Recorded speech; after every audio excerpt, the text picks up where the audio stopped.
សួស្តីអ្នករៀនរបស់ទាំងអស់គ្នាថ្ងៃនេះខ្ញុំមានកូនវីដេអូមួយសម្រាប់ចែករំលែកបងប្អូនទាំងអស់គ្នា Channel នេះគឺខ្ញុំមានតែវីដេអូខ្លីៗតិចតួចទេបងប្អូនគាត់ថាចែករំលែកតិចតួចសម្រាប់បងប្អូនអ្នករៀនរបស់ទាំងអស់គ្នាហើយបងប្អូនណាដែលត្រូវការភាសាអាល្លឺម៉ង់ចាំបាច់ហើយត្រូវការរៀនដោយគ្រូខ្មែរបញ្យល់អំពីភាសាអាល្លឺម៉ង់ជាភាសាខ្មែរបងប្អូនអាចរៀនជាមួយនឹងខ្ញុំបានខ្ញុំមានពេលវេលាគ្រប់គ្រាន់និងសម្រាប់បងប្អូនអាចជ្រើសរើសបានតាមពេលវេលាដែលបងប្អូនទំនេរម៉ោងណាបងប្អូនរៀនម៉ោងហ្នឹងទៅបាទហើយខ្ញុំបង្រៀនក្នុងកម្រិតពី A1 A2 B1 ហើយនិង B2 បាទចឹងគឺថ្នាក់ខ្លះគឺត្រៀមប្រឡងកម្រិត A1 A2 ហើយនិង B1 ផងដែរ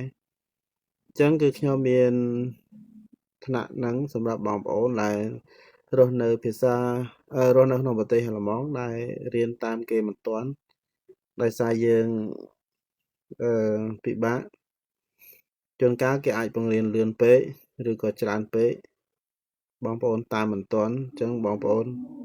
អាចរៀនជាមួយនឹងខ្ញុំបានហើយពេលវេលាសម្រាប់បងប្អូនគឺប្រហែលជាល្ងាចឬក៏យប់ជ្រៅសម្រាប់ខ្ញុំគឺអាចជាម៉ោងយប់ប្រហែលជាខុសគ្នា6ម៉ោងបងប្អូនហ្នឹងហើយយើងគិតថយក្រោយទៅបាទចឹងបងប្អូនអាចរៀនជាមួយនឹងខ្ញុំបានខ្ញុំមានវិធីគ្រប់គ្រាន់ទាំងសំឡេងទាំងវីដេអូនិង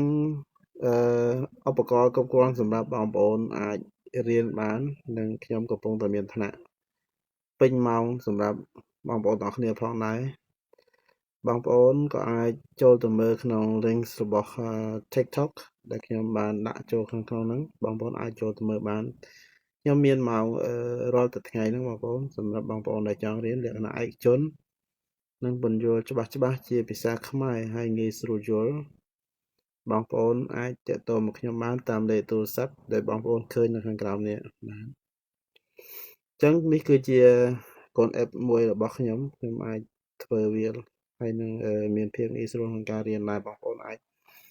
ទៅចំណុចណាមួយដែលបងប្អូនចង់បានដូចជាទម្រង់អនាគតហ្នឹងខ្ញុំចុចលើអនាគតហើយបងប្អូនមើលទៅនេះមានឧទាហរណ៍ហើយនឹងមានបកប្រែជាភាសាខ្មែរបងប្អូនអាចមើលបាននឹងគ្រប់ពេលគ្រប់វេលាប៉ុន្តែសម្រាប់តែប្រព័ន្ធទូរស័ព្ទ Android តែប៉ុណ្ណោះណាបងប្អូនបាទអរគុណជម្រាបលាអរគុណច្រើនបាទសម្រាប់ការស្ដាប់នៅវីដេអូនេះបាទ